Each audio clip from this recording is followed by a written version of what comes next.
Canon ഫെയറിന് വന്നതാണ്.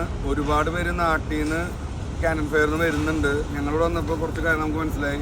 അതായത് നമ്മൾ നാട്ടിൽ നിന്ന് ഓടി വന്നിട്ട് എല്ലാ സാധനങ്ങളും നമുക്ക് ഇവിടെ നിന്ന് അങ്ങോട്ട് കൊണ്ടുപോകാൻ പറ്റില്ല.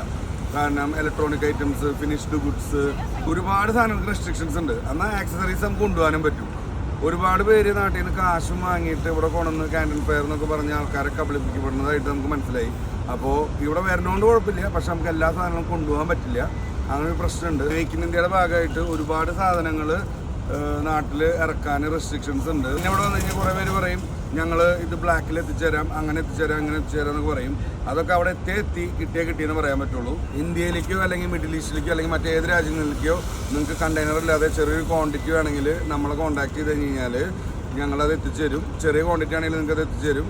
അതിന് ചെറിയൊരു റേറ്റ് വ്യത്യാസം ഉണ്ടാവും. നമുക്ക് 10 രൂപ കിട്ടണമെങ്കിൽ ചിലപ്പോൾ ഒരു 11 രൂപയാവും. എന്നാലും നിങ്ങൾക്ക് ചെറിയ ക്വാണ്ടിറ്റി ആണെങ്കിലും നമുക്കത് എത്തിച്ചേരാൻ പറ്റും.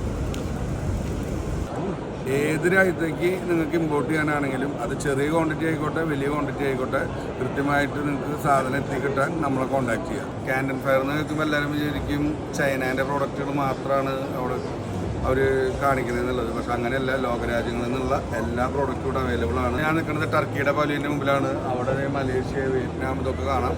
അപ്പോൾ ലോകത്തു നിന്നുള്ള എല്ലാ രാജ്യങ്ങളിൽ നിന്നും ബ്രാൻഡ്സ് പങ്കെടുക്കുന്നുണ്ട് ഇവിടെ.